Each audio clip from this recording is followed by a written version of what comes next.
A Bíblia, uma escritura sagrada para bilhões, cheia de milagres e mistérios. Novas descobertas na tecnologia sugerem que os milagres incríveis são baseados em fatos reais.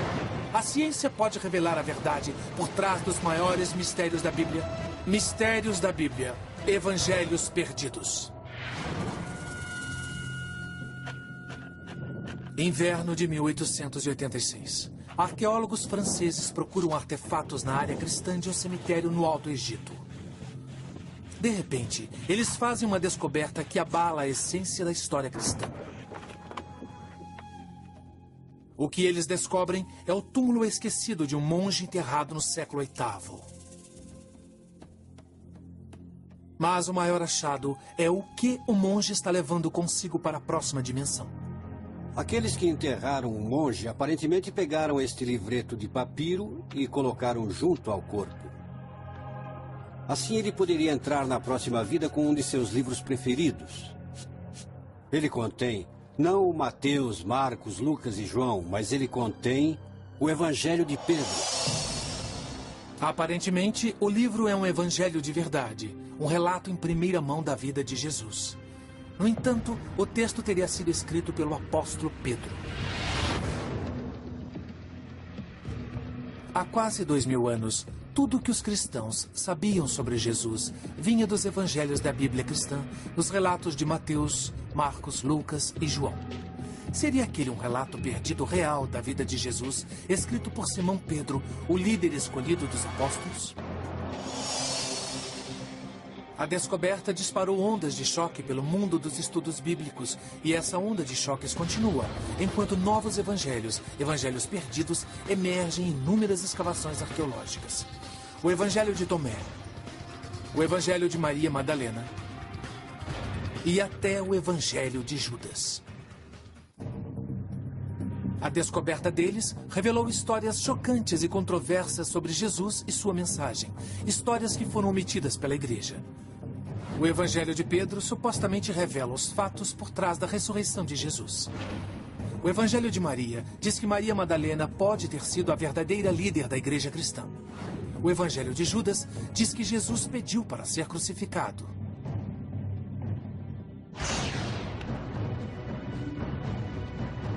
Serão eles relatos confiáveis da vida e morte de Jesus? E se são, por que foram banidos?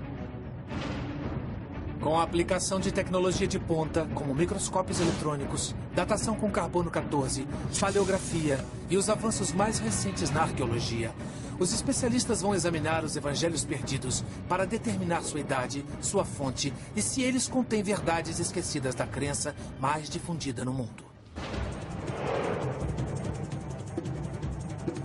A descoberta dos evangelhos perdidos também revela uma batalha secreta, agora esquecida, mas um dia vital.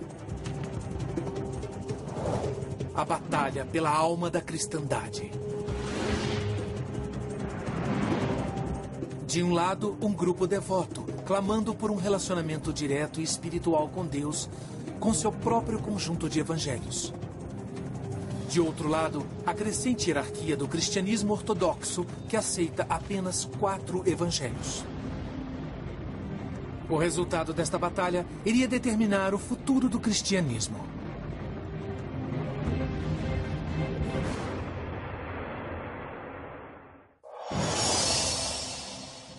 Mas, nos primórdios dessa crença, não havia literalmente nenhum evangelho, nem Bíblia cristã. O cristianismo começa por volta do ano 30 d.C., com um grupo de judeus que seguem os ensinamentos de Jesus de Nazaré. Contamos a história através de histórias, e foi assim no início da jornada de Jesus. As pessoas que estavam à volta dele, os pobres, os marginalizados, muito provavelmente não sabiam ler ou escrever. Então faziam o que os outros faziam. Eles contavam histórias. As pessoas devem ter conversado entre si. Você conheceu Jesus? O que ele disse quando vocês se encontraram? Você estava presente quando ele estava na estrada? Você se lembra da história? O que eu ouvi foi isso. As histórias de Jesus não foram passadas para o papel por décadas. Estudiosos acreditam que o evangelho mais antigo, o Evangelho de Marcos, foi escrito por volta do ano 70 d.C., 40 anos após sua morte. Mas esse não foi o único evangelho. Lá pelo ano 200 depois de Cristo, não havia somente os 4 evangelhos. Pode ter havido até 50. Eram documentos como o Evangelho de Felipe, o Evangelho dos Hebreus e a Revelação de Pedro. Alguns desses livros foram mencionados por escritores da antiguidade, mas até recentemente todos estavam desaparecidos. O que aconteceu com eles? E por que há somente 4 evangelhos hoje? A resposta nos leva menos à fé e mais à política. A Bíblia não caiu do céu. A versão final da Bíblia foi feita por pensadores cristãos que representavam um ponto de vista específico. O surpreendente é que a Bíblia cristã, como a conhecemos, não surgiu de fato até 300 anos depois da morte de Jesus. E o homem que determinou o conteúdo da Bíblia cristã tinha interesses poderosos, que tinham pouco a ver com religião.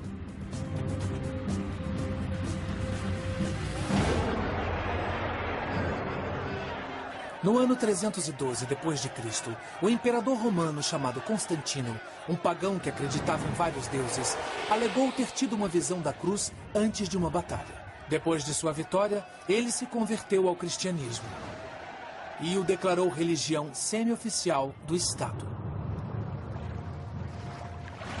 Constantino queria controlar essa nova religião para unificar o Império Romano, que estava se desmantelando. Naquela época, o cristianismo era uma religião mal organizada, uma coleção de igrejas com crenças diversas e escrituras diversas. O imperador pretendia mudar isso. O que ele notou, porém, foi que essas pessoas não eram bem organizadas. E se havia uma coisa que os romanos sabiam fazer, era organizar. No ano 325 d.C., o imperador Constantino convoca o Concílio de Niceia para estabelecer a doutrina básica do cristianismo. Ele reúne os líderes religiosos mais poderosos de todo o mundo para discutir a oficialização de uma religião cristã formal. Uma das coisas interessantes é que se torna claro que ele está primeiramente interessado na unidade. Ele quer que a religião cristã forneça a base ideológica para o império. O objetivo do Concílio de Constantino era unificar a fé religiosa e politicamente. Depois de semanas de debate, os vários bispos e padres concordaram com um conjunto de princípios que unificaria todo o cristianismo e colocaram a religião sob o controle firme do imperador. E então ele usou sua autoridade para dizer: muito bem, pessoal, é isso aí. As coisas mudaram drasticamente com Constantino. Temos uma redefinição total de como Deus deve ser entendido. Deus agora é o protetor do Estado que procura usar a religião para seus próprios interesses de unificação, porque não se pode ter discordância e governar um Estado. Constantino também unificou os evangelhos cristãos e limitou os evangelhos que considerou apropriados para a religião do Estado.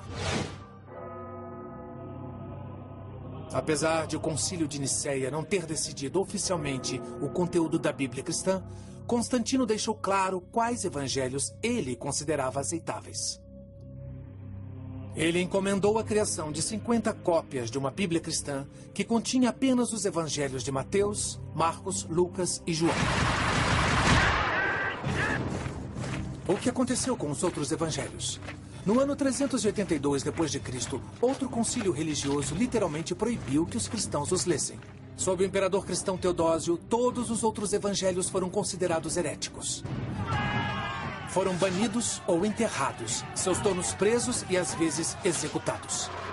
Havia vários outros textos que verdadeiros cristãos devotos amavam. Eles devem ter sido lidos por muito tempo, até que os bispos chegaram para dizer: não deveis ler isto, mas deveis ler aquilo. O que estava escrito nesses evangelhos perdidos? O que os tornava tão ameaçadores que tiveram que ser banidos ou destruídos? Ninguém soube por quase 2000 anos. Mas em 1886, o Evangelho de Pedro emergiu das areias do deserto egípcio. Outras descobertas espantosas se seguiram no século XX. Os evangelhos de Tomé, de Maria Madalena, de Judas. Esses evangelhos perdidos revelam uma visão muito diferente de Jesus. Uma abordagem diferente da espiritualidade. E uma versão do cristianismo que um dia ameaçou a base da própria fé.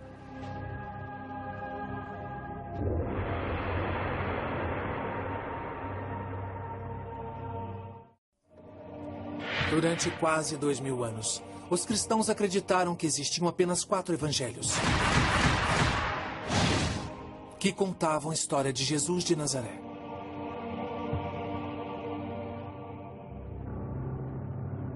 Em 1886, o Evangelho de Pedro foi o primeiro evangelho perdido descoberto em séculos, sugerindo a existência de uma história secreta de escrituras proibidas. Em 1945, uma descoberta assombrosa revelou uma vasta coleção de evangelhos perdidos e mudou para sempre a história do cristianismo. No Egito, perto de uma cidade chamada Nag Hammadi, um fazendeiro e seus companheiros encontraram um pote de barro lacrado que continha um tesouro de 1800 anos. Dentro dele, havia 52 textos com títulos, como os Atos de Pedro, o Apocalipse de Tiago e o Evangelho de Tomé. Eram literalmente evangelhos perdidos, mencionados por escritores da antiguidade, mas aparentemente enterrados depois da consolidação do poder do imperador romano Constantino no ano 325 d.C. As escrituras só haviam existido como lendas, até aquele momento.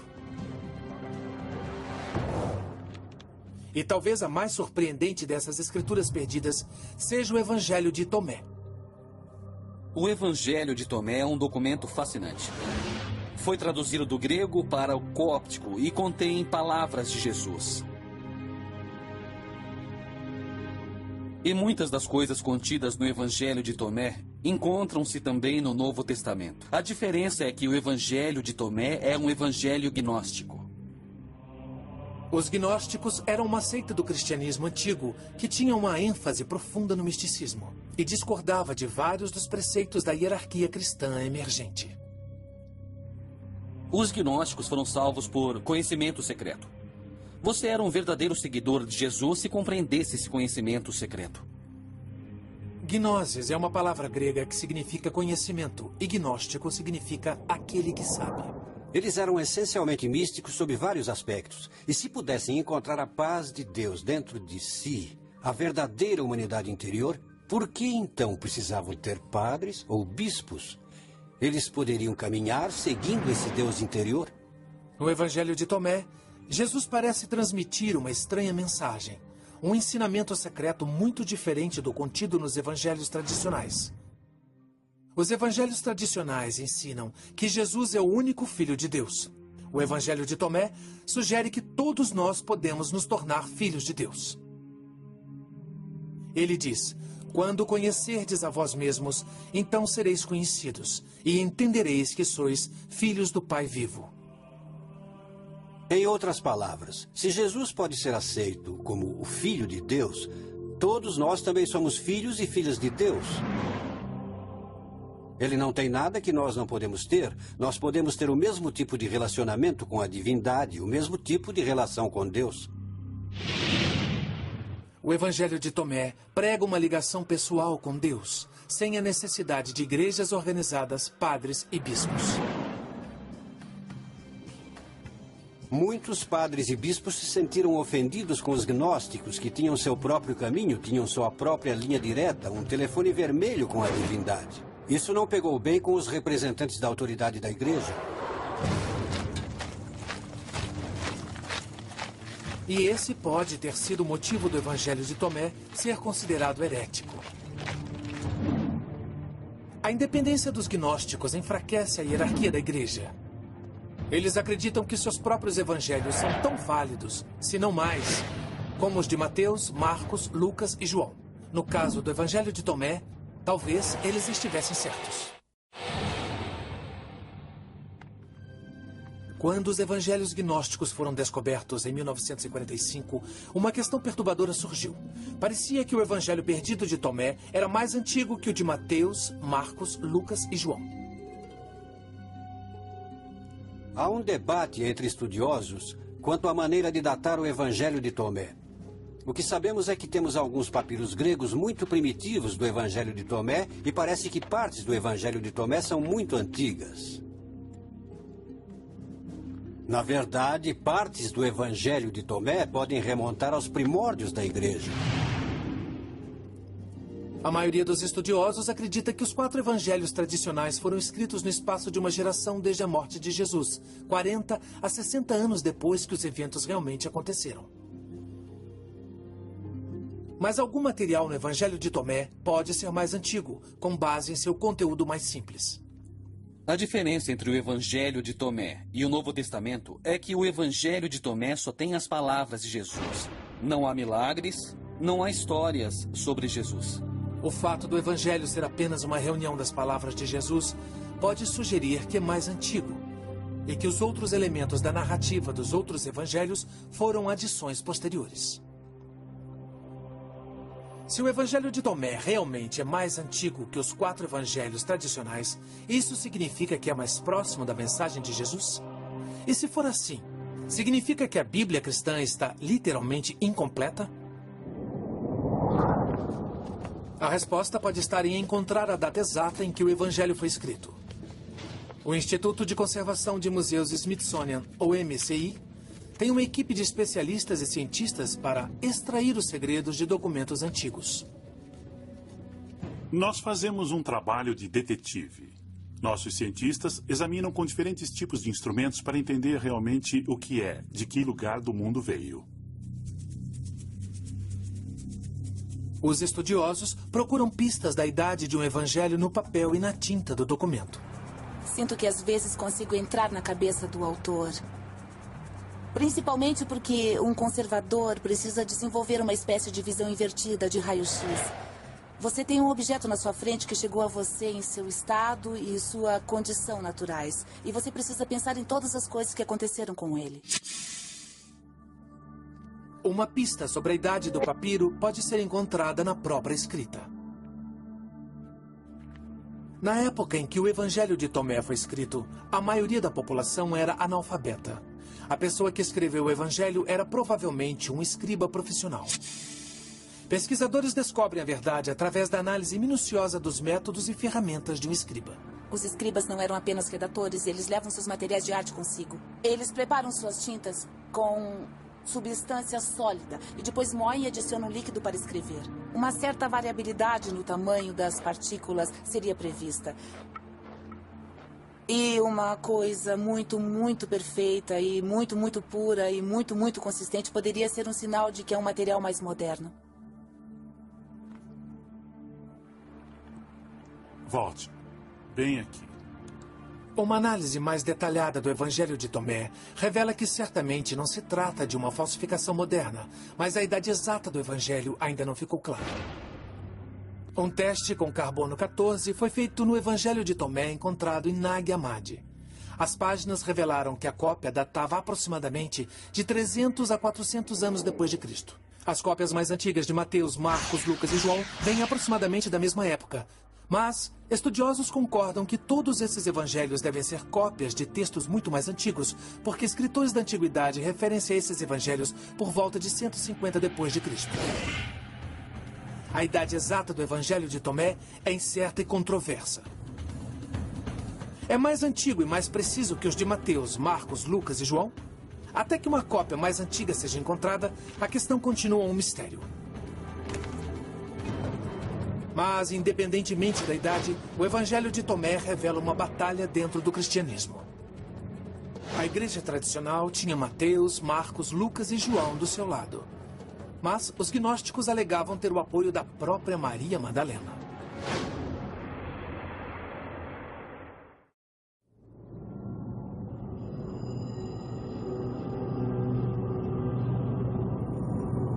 Durante séculos, os cristãos acreditaram haver apenas 4 evangelhos que revelavam a vida e a mensagem de Jesus de Nazaré.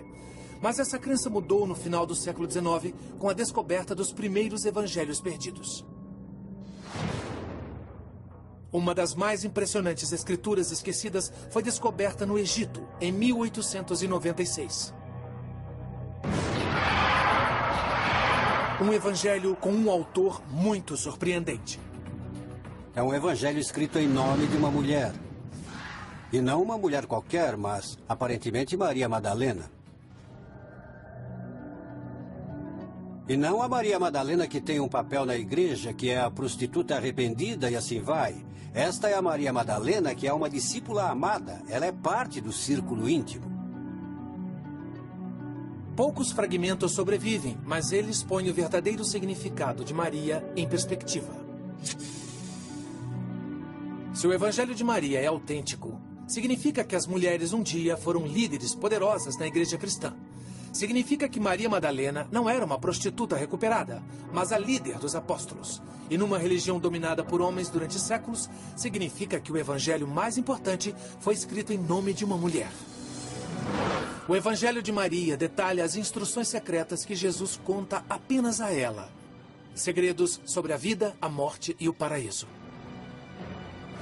Nesse evangelho, Jesus revela certas coisas sobre a vida após a morte para Maria em termos muito gnósticos. A vida após a morte nos 4 evangelhos tradicionais é descrita como um paraíso cheio de alegria. Mas no Evangelho de Maria, a vida após a morte envolve uma estranha jornada da alma após a morte, na qual o morto encontra seres angelicais e demoníacos, conforme a alma vai seguindo o caminho até o céu. É apenas para Maria que Jesus revela essa jornada secreta da alma.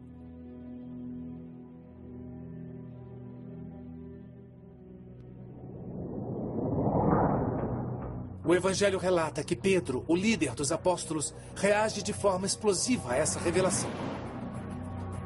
Pedro diz: ele realmente falou com uma mulher sem nosso conhecimento? Devemos nos voltar e ouvi-la? Ele a preferiu a nós?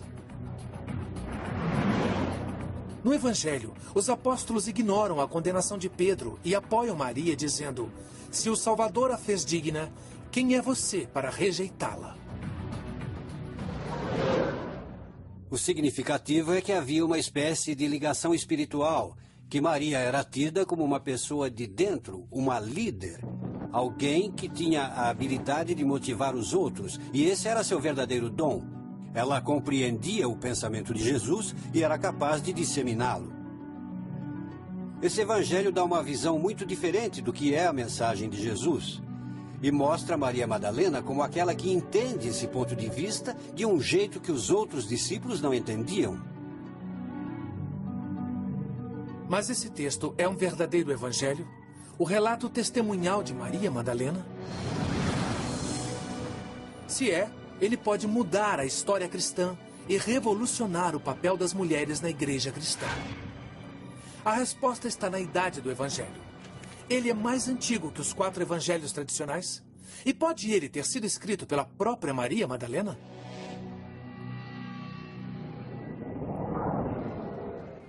O Evangelho de Maria foi descoberto em 1896, em Armin, no Egito. A datação por carbono revela que esse texto foi copiado à mão no século V. Mas ao longo dos anos, fragmentos do Evangelho de Maria apareceram em outro lugar do Egito e são muito mais antigos. Avanços na tecnologia podem ajudar a definir a data exata, até mesmo de fragmentos minúsculos de textos antigos.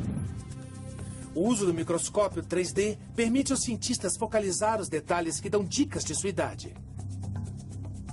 A esse nível de detalhamento, uma amostra moderna de papiro não guarda nenhuma semelhança com um texto antigo. Se isso tivesse 2000 anos de idade, a superfície não seria tão brilhante, seria mais fosca, porque as fibras estariam gastas, criando uma espécie de ranhura na superfície, quase como camurça.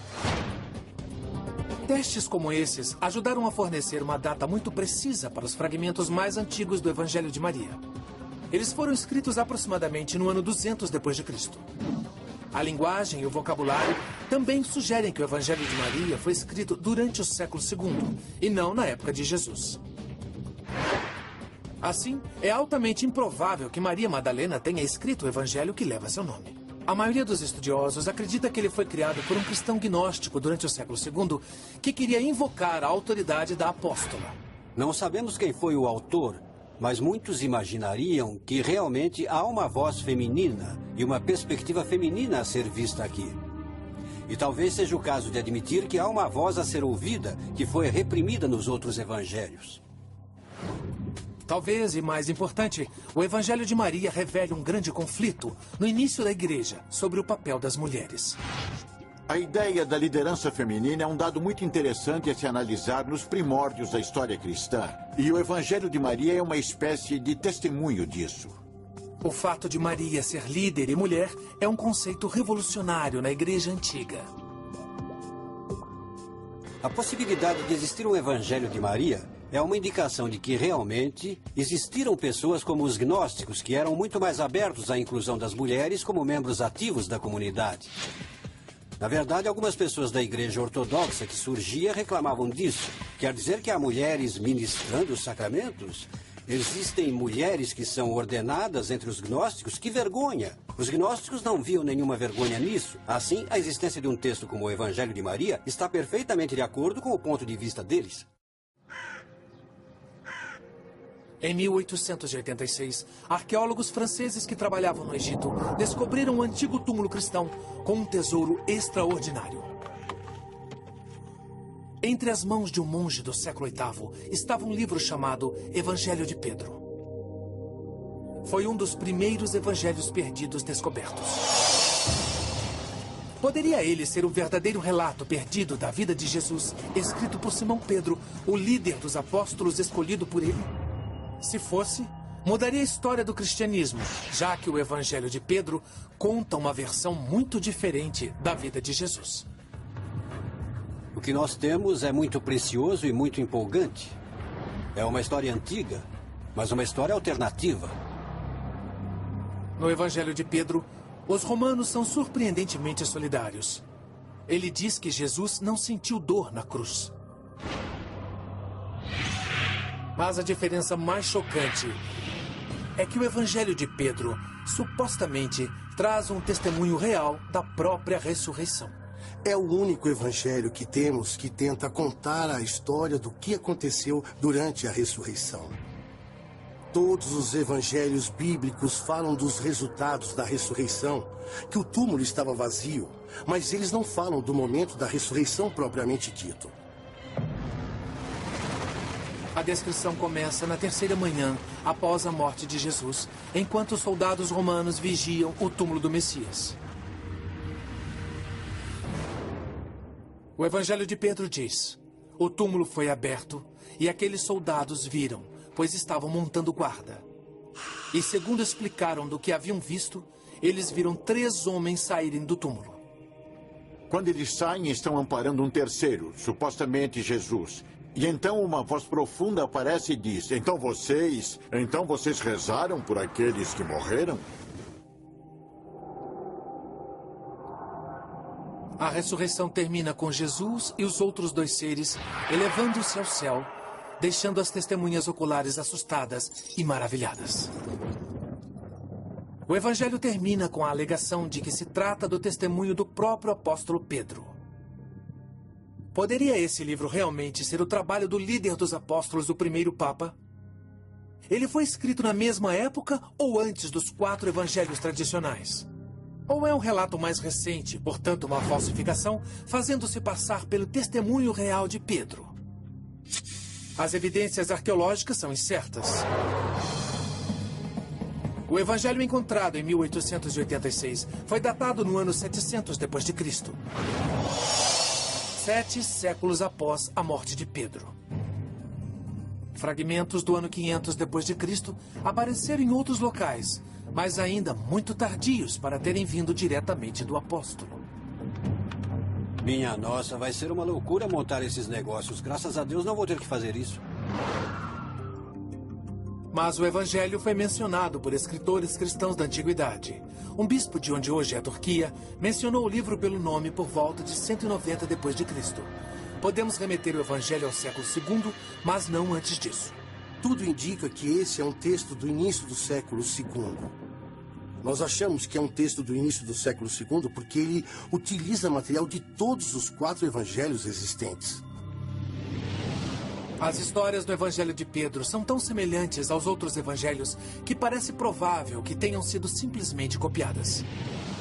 Quem quer que tenha escrito esse evangelho no século II alegou que era o trabalho do apóstolo Pedro para dar ao texto mais autoridade. Era um recurso comum no mundo antigo. Quando algumas pessoas queriam comunicar uma ideia que consideravam verdadeira ou importante para o movimento cristão antigo, elas não diziam com suas próprias vozes, mas utilizavam a voz de alguém que se sabia que tinha autoridade. Nesse sentido, o Evangelho de Pedro não é um relato real, mas uma falsificação. No entanto, isso traz uma questão importante e perturbadora. Se o Evangelho de Pedro é uma falsificação, então os evangelhos de Mateus, Marcos, Lucas e João também são falsificações. Não sabemos quem foram os autores, mas os textos foram escritos em nome de Mateus, Marcos, Lucas e João, porque esses eram grandes homens do passado. A verdade dessa questão é que quase certamente não foram escritos por Mateus, Marcos, Lucas e João. A maioria dos estudiosos concorda que mesmo os 4 evangelhos tradicionais não foram escritos pelos apóstolos que lhes deram os nomes, mas por seguidores desses apóstolos. Se os evangelhos de Mateus, Marcos, Lucas e João não foram mesmo escritos pelos apóstolos, então isso significa que o evangelho de Pedro ou o evangelho de Maria podem ser considerados autênticos também? A resposta ainda não está clara para os historiadores. Mas há elementos no Evangelho de Pedro que sugerem que não é um testemunho de ninguém, muito menos do apóstolo Pedro. A história que ele narra contém material altamente suspeito. Na cena da ressurreição, Jesus e os 2 seres angelicais se erguem além das nuvens. E atrás de Jesus, surge do túmulo a verdadeira cruz que fala. O Evangelho diz que eles ouviram uma voz vinda do céu. Vocês rezaram por aqueles que estão adormecidos? E a resposta veio da cruz. Sim. O Evangelho de Pedro é muito fantasioso, com esses gigantes cujas cabeças alcançavam as nuvens e depois uma cruz que fala. Quer dizer, é demais para alguém acreditar, ainda mais se pretende ser uma pessoa centrada e sóbria na igreja antiga. Esse talvez seja um dos motivos por que o Evangelho de Pedro não foi aceito quando Constantino convocou o Concílio de Nicéia. Mesmo assim, ainda havia grupos de cristãos devotos que consideravam esse livro sagrado. Sagrado bastante para ser enterrado com um monge por volta do ano 700 d.C. Eu, particularmente, prefiro a ideia de que há um monge agarrado a esse texto não apenas nesta vida, mas na próxima vida. O Evangelho de Pedro foi descoberto em 1886 e foi um dos primeiros evangelhos perdidos encontrado. E um dos mais recentes evangelhos perdidos foi descoberto em 2006. Uma escritura que causou polêmica imediata, porque supostamente havia sido escrita pelo traidor de Jesus, o Evangelho perdido de Judas.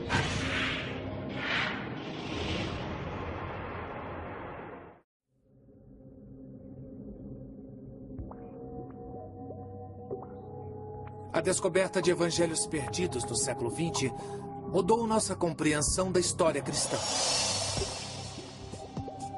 Mas um evangelho perdido descoberto recentemente questiona os fundamentos da fé cristã.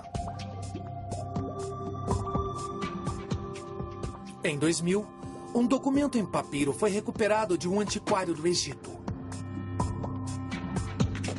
Acredita-se que tenha sido encontrado originalmente próximo a Nag Hammadi, onde os primeiros evangelhos gnósticos foram descobertos. E ele é identificado como o Evangelho de Judas. De Judas Iscariotes.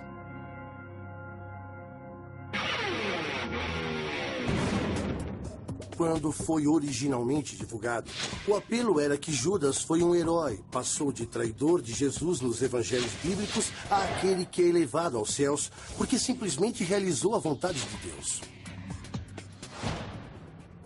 Na versão cristã tradicional da história da crucificação, Judas entrega Jesus aos romanos e é taxado de vilão. Mas neste evangelho, a história da traição é transformada numa história de sacrifício pessoal. No Evangelho, Jesus reconhece Judas como o mais sábio dos apóstolos. Ele é tudo sobre Jesus e Judas. Judas é considerado um discípulo muito especial. Ele é o esclarecido e é aquele que parece ter mais discernimento de quem realmente é Jesus. Jesus diz que Judas vai entregar apenas seu corpo físico aos romanos. Ele próprio vai escapar da crucificação e retornar ao plano espiritual.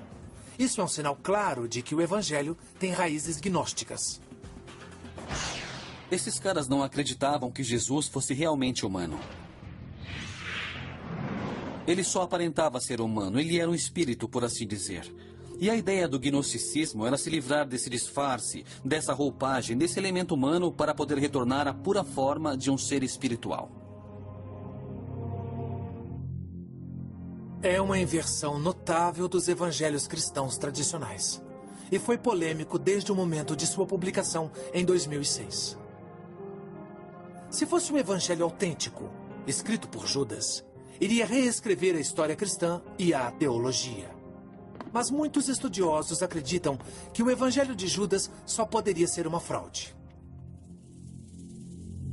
A ideia de um evangelho de Judas Iscariotes é tão provocadora que muitas pessoas a consideraram. Seria possível que fosse uma fraude? Teoricamente, uma pessoa com um senso de humor perverso ou um desejo de enganar o mundo poderia pegar um papiro antigo, criar um texto e se divertir à beça com o mundo. O Evangelho de Judas foi submetido a semanas de investigação. Apesar de sua fonte inesperada, os especialistas estabeleceram que não era uma falsificação, mas provavelmente não era tão antigo quanto os evangelhos tradicionais. Os estudiosos acreditam que o Evangelho de Judas remonta a uma data entre 280 e 330 d.C., quase 300 anos depois da morte de Judas. Obviamente não é um testemunho e foi escrito depois dos 4 evangelhos tradicionais datados do século II. Mas a própria criação do Evangelho de Judas destaca o crescente conflito entre cristãos gnósticos e a igreja tradicional por volta do ano 300 d.C. Você escreve esse evangelho e o atribui a Judas porque é uma maneira de fazer as pessoas pensarem de um jeito diferente sobre todos os personagens e de mudar as regras do jogo, de inverter as coisas. Assim, se você diminuir a importância dos apóstolos e aumentar a de Judas, você terá reconfigurado a maneira como o mundo é visto. Porque o Evangelho de Judas critica fortemente a igreja que surge das regras apostólicas. Eles realmente acreditavam que tinham alguma coisa por dentro que dava a eles uma espécie de acesso direto ao divino. Eles não precisavam ter padres e bispos. Eles não precisavam obedecer a esse tipo de autoridade.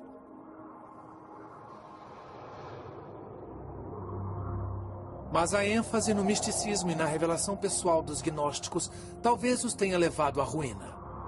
Em vez de construir uma comunidade e ganhar seguidores, o seleto círculo místico dos gnósticos começou a se desfazer em meio à política. Enquanto isso, em crescimento, a hierarquia cristã estava chamando a atenção dos políticos romanos. Com o Concílio de Nicéia em 325 d.C., o imperador Constantino solidificou a base de poder dos bispos mais ortodoxos e sua hierarquia.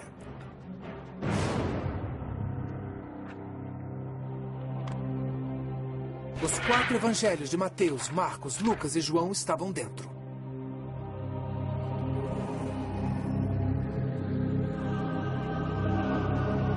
Os evangelhos gnósticos estavam fora. Pelo menos oficialmente. É importante ter em mente que esses outros evangelhos que estão no Novo Testamento foram de fato lidos pelas pessoas, valorizados e amados pelas pessoas durante muito tempo. Mas o que essa evolução histórica do Novo Testamento diz sobre a legitimidade dos evangelhos perdidos? O estudo dos evangelhos perdidos é muito fascinante, na verdade. Ele nos ajuda a entender as pressões culturais que o cristianismo sofria e o que ele enfrentava. É bem fascinante imaginar o que teria acontecido em Nicéia e depois disso se uma perspectiva gnóstica tivesse levado a melhor. Eu imagino que haveria uma percepção mais mística, uma noção mais introspectiva do que significa ser motivado como um seguidor de Jesus. Teria sido uma igreja bem diferente, com características diferentes e um significado diferente, um significado mais místico. Mas os gnósticos não levaram a melhor em Nicéia. E em algum lugar, num monastério no deserto egípcio, Um grupo de monges gnósticos deve ter se preocupado com o destino de seus amados evangelhos. Eles deviam adorar esse tipo de literatura até aquele dia fatídico em que o arcebispo Atanásio de Alexandria anunciou a todos os monges: está na hora de jogar fora os livros heréticos e ler os livros bíblicos. Talvez os monges tenham retirado com pesar esses livros preciosos da biblioteca de Nag Hammadi e não tenham conseguido destruí-los. Então eles os esconderam em um pote. Assim durariam para sempre, ou quase para sempre. Pelo menos até que pudéssemos encontrá-los na nossa época e lê-los outra vez. Por um milênio, a Bíblia Sagrada com os 4 evangelhos do Novo Testamento foi tida como a verdadeira história de Jesus. Alguns acreditam que os evangelhos perdidos revelam o caminho não percorrido pelo cristianismo. Outros acreditam que o caminho não foi percorrido por algum motivo. Sabe, a expressão é que, às vezes, a história é escrita pelos vencedores. E a ideia é que agora os perdedores tomam a palavra. E a palavra dos perdedores tem valor, mas a outra metade da expressão precisa ser dita. Às vezes, os vencedores merecem vencer. Séculos depois de terem sido entregues às areias do deserto, os evangelhos perdidos continuam polêmicos. E talvez esse próprio fato seja um testemunho do poder da palavra escrita de transmitir fé, esperança e mistério no decorrer dos séculos e por todo o mundo.